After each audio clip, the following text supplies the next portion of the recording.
Save अगं भीत बघ की काय चाललंय. ए इथं काय करायला सर?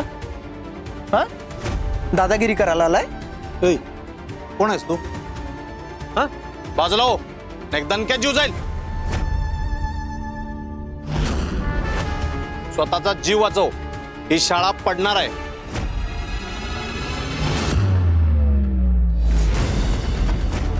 ए धमक्या कुणाला दाखवालायस? ए, हा? ए मास्तर, तुला काय सगळं वेगळं सांगायला लागतं काय? हा?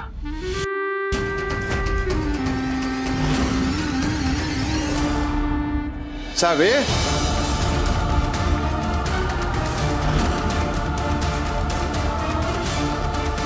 ए सावे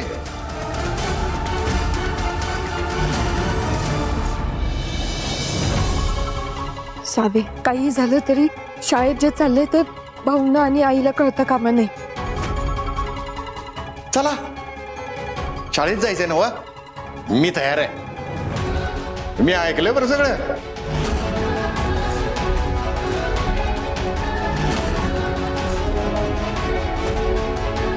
यांनी ऐकलं? भाऊ काय ऐकलं तुम्ही? हेच पोरं मला बोलवायला तिथे. कसं आहे ना, मी शाळेत नसल्यामुळं त्यांना लई चुकल्यासारखं वाटत असणार आहे हो.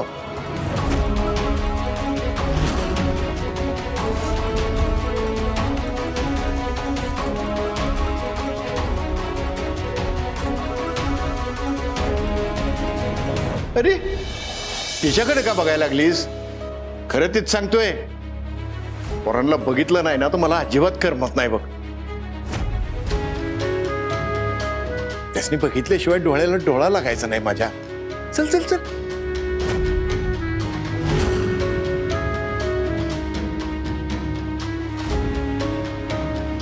भाऊ काय बोलताय तुम्ही? हो भाऊ मला लय भीती वाटते बघा. अहो कुणीच नव्हतं आलं तुम्हाला बोलवायला, कुणीच नाही. मी काय म्हटलं तुम्हाला, आता लय उशीर झालाय, आपण नंतर जाऊयात शाळेत. हा तुम्ही जा आणि आराम करा, झोपा बरं. अगं असं कसं आराम करणार, असं कसं झोपणार मी? जोपर्यंत माझ्या पोरांना मी डोळ्यानं बघणार नाही तोपर्यंत माझ्या डोळ्याला डोळा लागणार नाही ग. असं कसा आराम करू मी, सांग बरं तूच. सावी तुला आठवतं का, तू लहान असताना मी तुला किती छान छान गोष्टी सांगितलेल्या आहेत. मी आता त्यांना शहीद भगतसिंगांची गोष्ट सांगणार आहे. हो एवढंच नाही तर त्याने सगळी निबंध वाचून दाखवणार आहे. मग ते नेहरूंचं असेल, सुभाषचंद्र बोस, ज्योतिबा फुले. आई अगं भाऊ बक्की कसं बोलतात. काय झालंय त्यांना बघ ना, मला लय टेन्शन येते. आई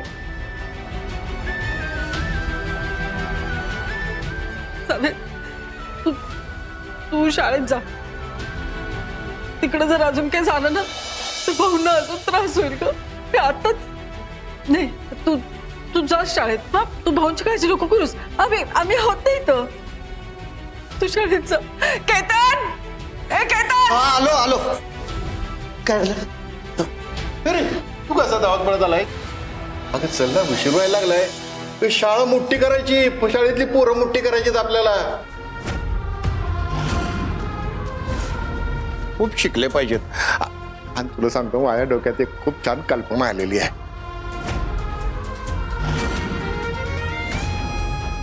ही कल्पना की नाही मला धैर्यानं सांगायची.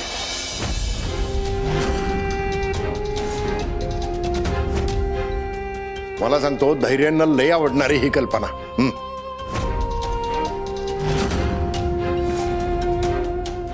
झालं, हे पण झालं.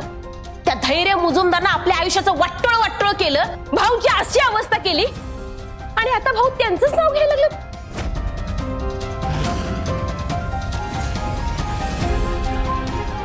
विसरले भाऊ, सगळं विसरले. गेली भाऊची मेमरी गेली. त्या धैर्य मुजुमदार. काय ती डोक्यावर पडलेली काय? हा काही पण बोलती. हे बघ, त्या देव माणसाला अजिबात काय बोलायचं नाही.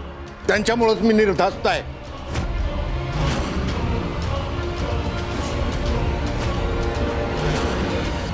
आणि माझी सगळी स्वप्न तो एकटाच माणूस सत्तात उतरवणार आहे याची मला पूर्ण खात्री आहे. हा,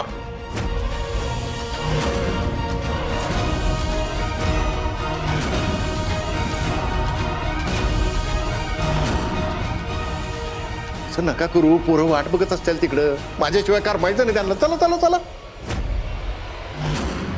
हे,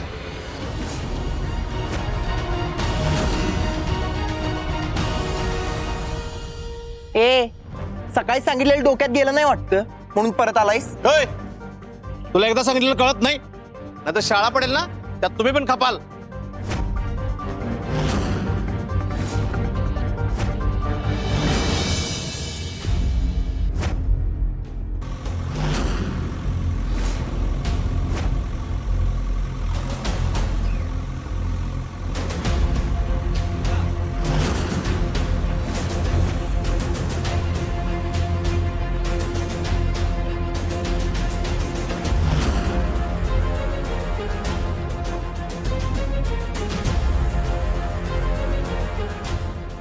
रिने, बुलडोजर आणलाय की यांनी.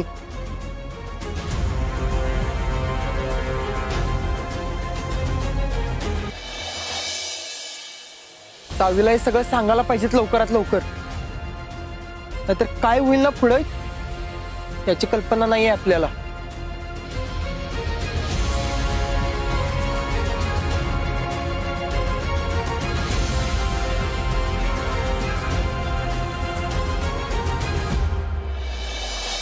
अरे तुम्ही का मला जबरदस्ती बसवताय? मला शाळेत जाणं गरजेचं आहे बाबांनो. भाऊ माझा ऐका. शाळा वाचवायला पाहिजे की नाही खरं सांगतो. चला चला चला बाबा. अरे सावे, तू इथं कशी काय? अगं रात्री किती झाल्या? घरी गेलेली नाहीस तुझ्या तू? लग्न झालेली पोर आहेस तू. धैर्य काय म्हणते तिकडं? भाऊ मी सगळं सांगते तुम्हाला नंतर.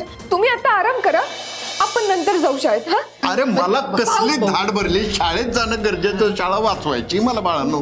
प्लीज ऐका ना. मी खरं सांगते अहो, आपण नंतर जाऊया शाळेत. तुम्ही आधी झोपा बघू. थोडा वेळ आराम विश्रांती घ्या. हा पण नंतर थोड्या वेळाने नक्की जायचं हा, शाळेमध्ये. नंतर नंतर मी जाऊ. स्वतः घेऊन जातो बघ. आता थोडा वेळ झोपा प्लीज. ही सावकाश. ही झोपायची वेळ आहे काय? मला भाऊ आराम करा बरं. आराम करा. झोप.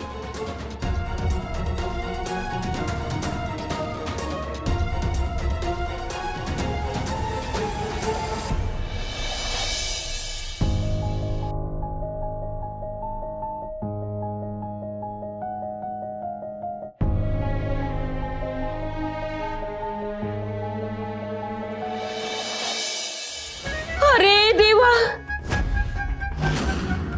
काय झालं म्हणायचंय?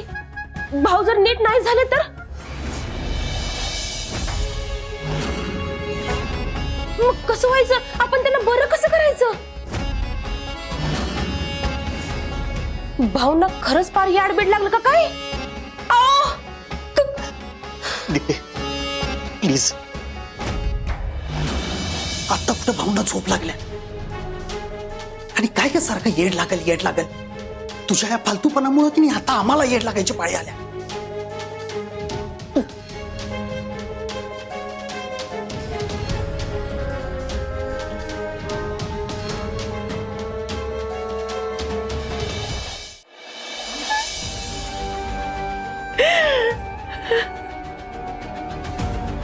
आई सगळ्या पक्की भाऊ. शांत. मी आहे ना, मी भाऊंना काही होऊ देणार नाही. काळजी करू नका. वंस, हे बघा, ह्यो लास्ट ऑप्शन आहे आपल्याकडं. तुम्ही याच्यावर ना गप गुमान सह्या करा. अहो, भाऊना जर खरंच येडबीड लागलं तर आपल्याकडे पैसे नकोत का सांगा बरं? हा? हे घर घाण टाकावं लागेल आपल्याला. त्यामुळे तुम्ही ह्याच्यावर सह्या करा. तुम्ही एकदा सह्या केल्या की नाही, मग मुजुमदार त्यांच्या मार्गाने निघून जातील आणि आपल्या पदरात पण 4 पैसे पडतील. अहो मग ना आपण भाऊंना चांगल्या मोठ्या मेंटल हॉस्पिटलमध्ये ठेवूया आणि साइड बाय साइड आपली शाळा पण सुरू राहील. ऐका की ओ वंस, जरा गप्प बस कर. काय लावलं सह्या कर म्हणून? अगं जरा वेळ काळ काहीतरी बघ की. जरा शांत बस.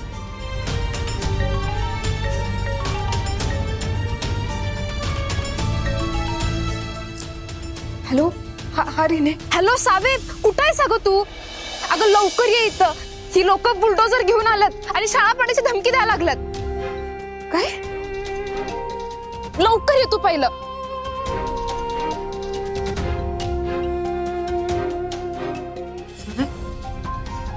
काय झालं? आई, शाळेत बुलडोझर पण आला ग.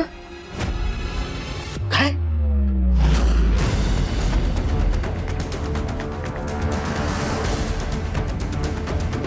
वंस, चला शाळेत जायची वेळ झाली. मी शाळेत आज कार्यानुभवाचा तास आहे. मी सगळ्यांना श्रमदान करायला सांगितलेलं त्याचं शिबिर आहे. चला चला, बघत काय बसले, कुदळी पावड्या घ्या, चला. ऐका तरी चला मला. भाऊ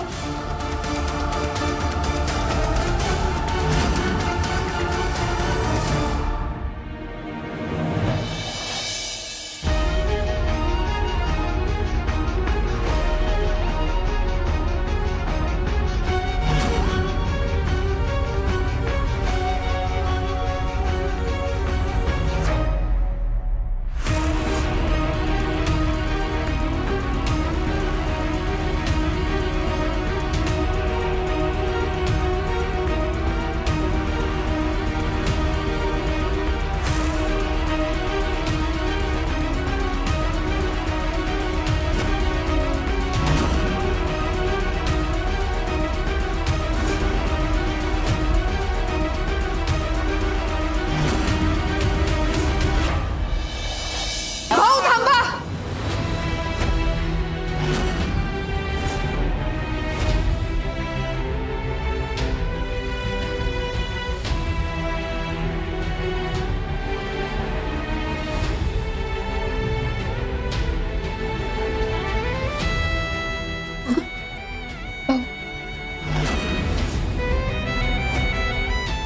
काय करताय तुम्ही?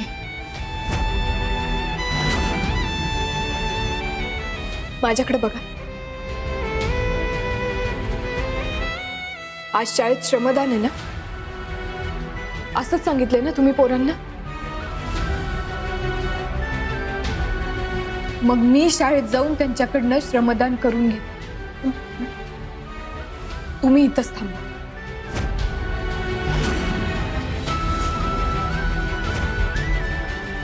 आता तुम्हाला आरामाची गरज आहे. तुम्ही नीट आराम करा.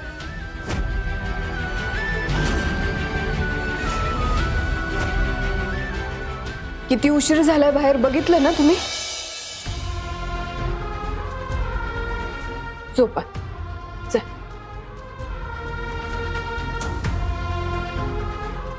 एवढं ऐकाल ना माझं?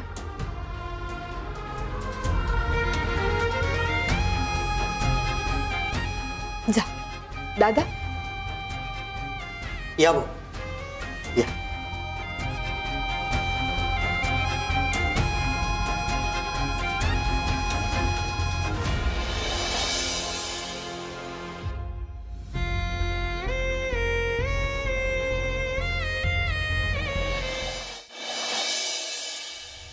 अगं तू एकटीच जाणार? काय नाही होत मला. त्या सगळ्यांसाठी मी एकटीच पुरेशी आहे. भाऊंसाठी मी आपल्या शाळेला काही होऊ देणार नाही. आलेच.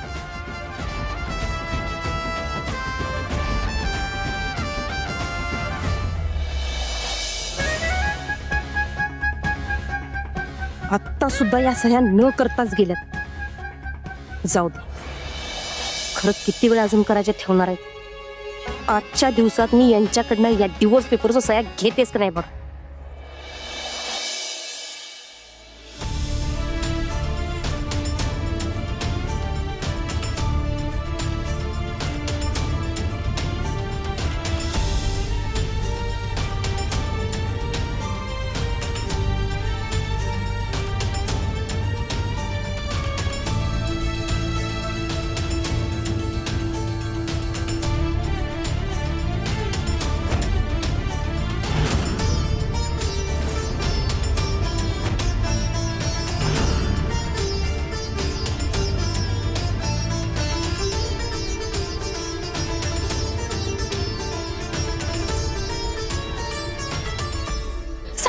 रिने आधी माझं ऐक, मी काय बोलते. आधी सगळ्या पोरांना इथनं घेऊन जा आणि एका सुरक्षित ठिकाणी ठेव, कळलं? इथं काय होईल काही सांगता येणार नाही. पोरांच्या केसाला पण धक्का लागता कामा नाही. जा पटकन जा. जातो. आपण यांना घेऊन तिकडच्या साईडला जाऊया. चला पोरांनो, चला.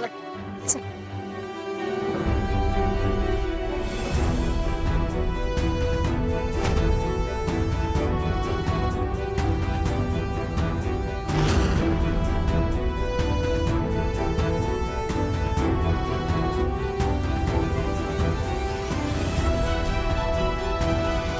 साविताई, हे काय? हे सगळं तुमच्यामुळे झालंय. तुमच्यामुळे भाऊसाहेबांनी ह्या जमिनी मुजुमदारांना दिल्यात म्हणून ते असं करू शकतात. होय, तुमच्यामुळेच आज या शाळेवरती बुलडोजर चालणार आहे आणि आमच्या पोरांचं जे नुकसान होणार आहे त्यासाठी फक्त तुम्हीच जबाबदार आहात. ह्या आमच्या लहान लहान पोरांच्या डोळ्यासमोर ही शाळा पडणार, बुलडोजर चालणार. काय वाटेल त्यांना? त्याचा जरा तरी विचार केलाय का तुम्ही? साविताई, भाऊंचं नाव खराब केलं तुम्ही. तुमच्यामुळे त्यांनी कमावलेला सगळा विश्वास, सगळी पुण्याई घालवली तुम्ही. हे बघा, मला माहितीये तुम्ही माझ्यावर लय चिडलाय. तुमचा राग मी समजू शकते. अहो पण आता ही वेळ राग काढायची नाहीये. प्लीज माझ्यावर विश्वास ठेवा. अजून शाळेला काही झालेलं नाहीये आणि मी काय होऊ पण देणार नाही. व्हायचं नसतं तर काहीच झालं नसतं. हे बुलडोजर या शाळेत आलाच नसता. काय उत्तर नाही म्हणून हवेत काय बोलू नका.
सावी नाईक, आता कळेल तुला. धैर्य मुजुमदारनं एकदा एखादी गोष्ट करायची ठरवली की ती पूर्ण करण्यासाठी वाटेल ती लिमिट क्रॉस करतो. पण जे करायचं ते करतोच.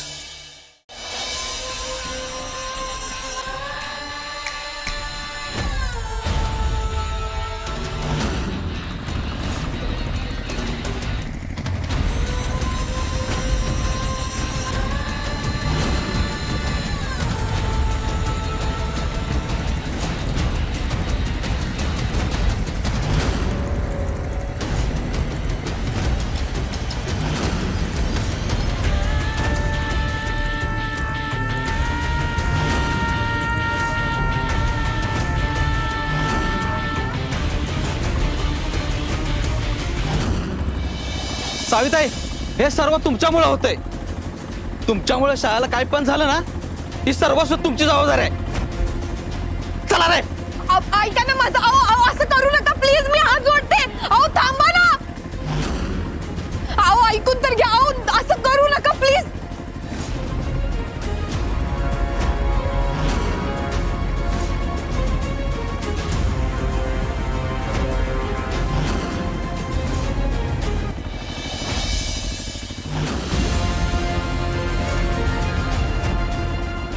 सावी नाईक, खरं तर ना त्यांच्याबरोबर तू सुद्धा निघून जायला हवं.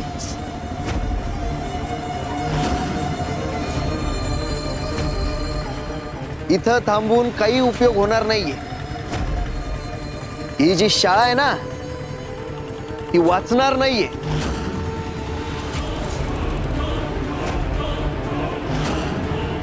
निदान जीव वाचवायचा असेल तर आत्ताच्या आत्ता निघित ना.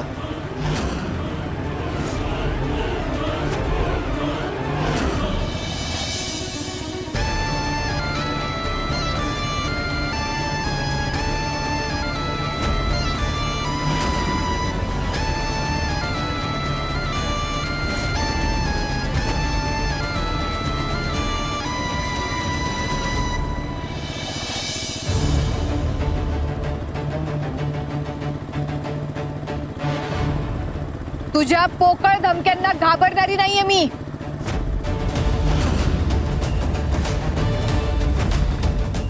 भाऊराव नाईकांची नाते इतक्या सहजासहजी हारणं माझ्या रक्तात नाही. बघू काय करतोयस तू. लाव ताकद.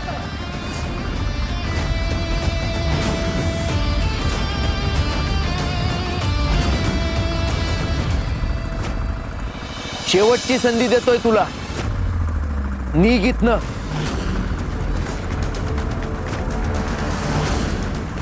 तुझ्या सोबतचे सगळे निघून गेलेत. एकटीच उरली आहेस तू. त्यामुळं बऱ्या बोलानं निघित ना. नाहीतर नाहीतर काय. बुलडोजर अंगावर घालणारेस. ही धमकी मगाशीच देऊन झालीये तुझी.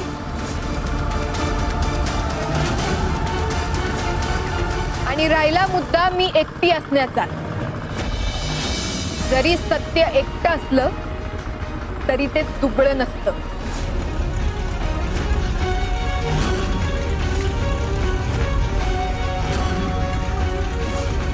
झुंडीची गरज असत्याला असते, सत्याला नाही.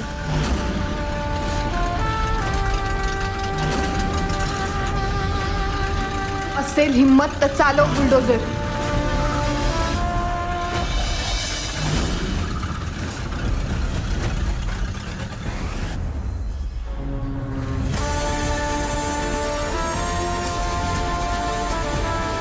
साहेब मला माफ करा, माझ्याकडनं हे पाप नाही व्हायचं. अरे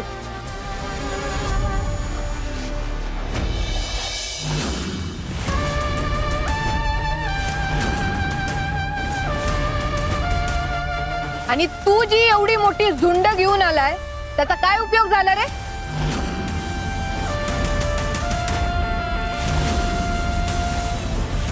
शेवटी एवढा मोठा बुलडोजर तुला बंदच करावा लागला.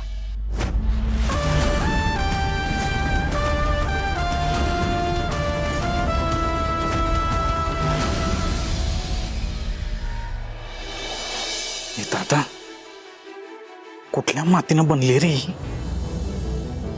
तेच की जीव जायची येळ आली आहे तरी मागे हटायला काय तयार नाही.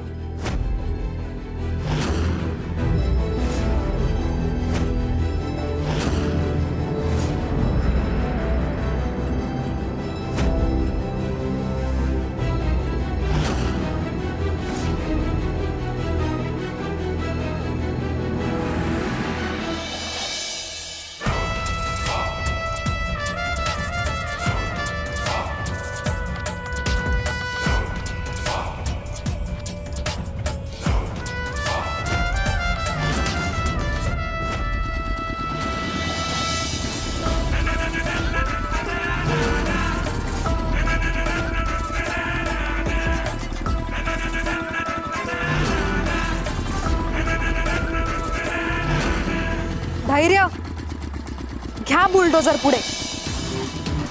मग बघा कशी घाबरून बाजूला होईल ती.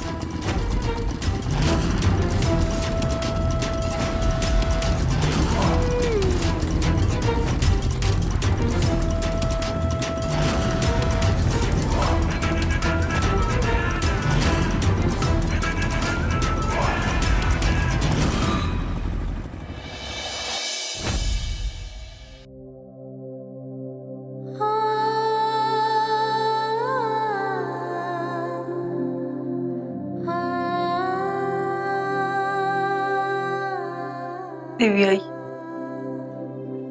का असा अंत बघायला लागलेस माझ्या पोरीचा. का अशी परीक्षा मांडलीस तिच्या पुढ्यात? नको काळी, आणखी पिळ नको काढू तिच्या सहनशक्तीचा. तिची काय लढाई आहे ना तिची, तिच्या जिंकव तिला.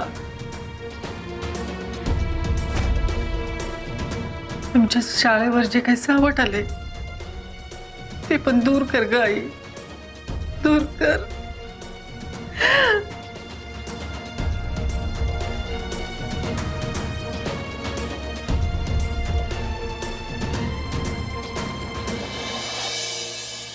वाट बघा, आता तर देव सुद्धा तुम्हाला वाचवायला येत नसते. वाचायचं असेल तर एकच ऑप्शन आहे, ह्या डिवोर्स पेपर्सवर वंसनच्या सह्या.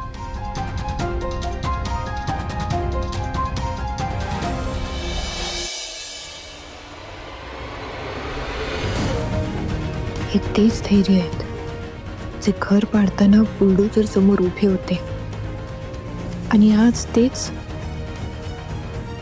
धैर्य तुझं खरं रूप इतकं स्वार्थी आणि अन्यायी असेल असं मला वाटलं नव्हतं.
सावे, ही लढाई तुझ्या एकटीची नाही आहे. होय सावे, आम्ही आहे तुझ्यासोबत.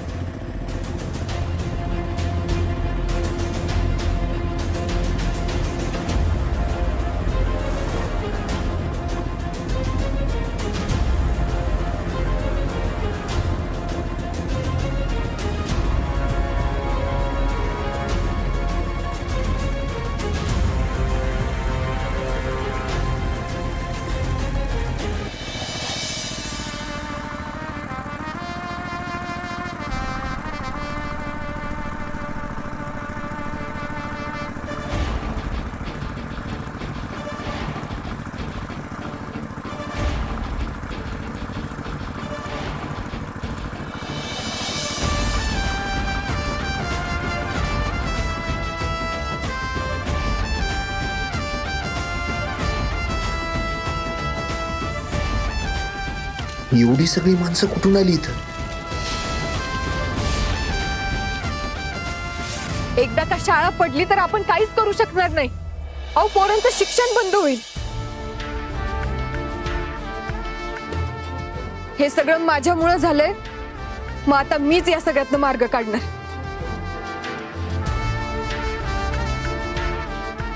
मला फक्त तुमच्या सगळ्यांच्या मदतीची गरज आहे.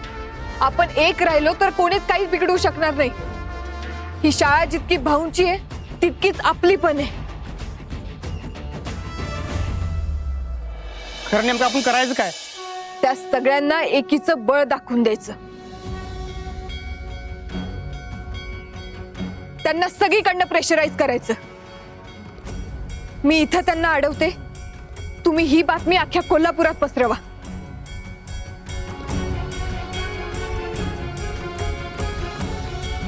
आपल्याला जितक्या जास्त लोकांचा सपोर्ट मिळेल तितकं आपल्यासाठी चांगलंय.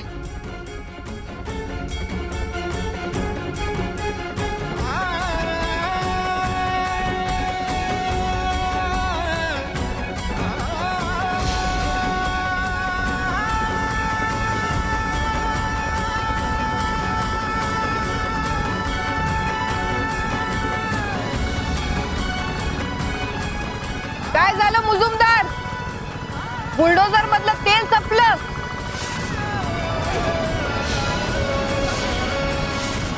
का तुमची हिम्मत संपली?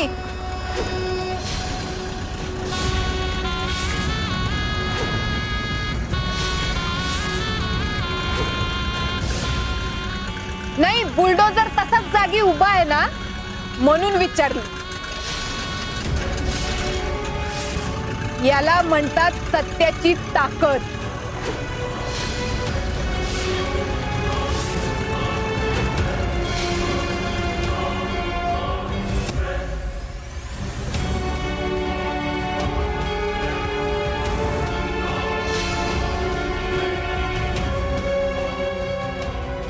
तर आपण पाहताय मुलींना मोफत शिक्षण देण्याच्या नावाने भाऊराव यांच्याकडून जमिनी नावा करून घेतल्या शाळेवर आता जबरदस्ती ताबा मिळवण्याचा प्रयत्न करत आहेत. दामिनी मॅडम, मुजुमदार स्वतःला शिक्षण सम्राट समजतात आणि तुम्ही या गरीब मुलाच्या शाळेच्या जीवावर उठलेलात. काय वाटतं तुम्हाला? मॅडम उत्तर द्या. हे असं झालं, हे प्रकरण झालं, मुजुरी चालली आहे. उत्तर द्या. हे मुजुरी तुमची मुद्दा साहेब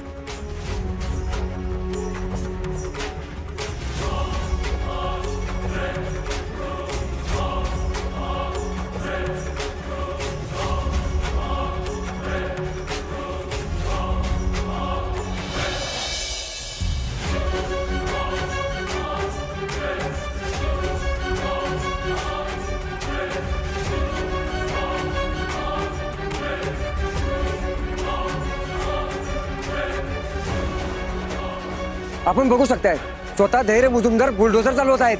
नवरा बायकोंचं भांडण 4 भिंतीच्या पलीकडे जाऊन डायरेक्ट कोल्हापूरच्या रस्त्यावर आलेलं आहे. शिक्षणाची किंमत सांगायची गरज असताना शाळेच्या जमिनीसाठी चालू असलेला वाद बघून प्रश्न पडतो की समाज म्हणून आपण कुठल्या दिशेला निघालो आहे.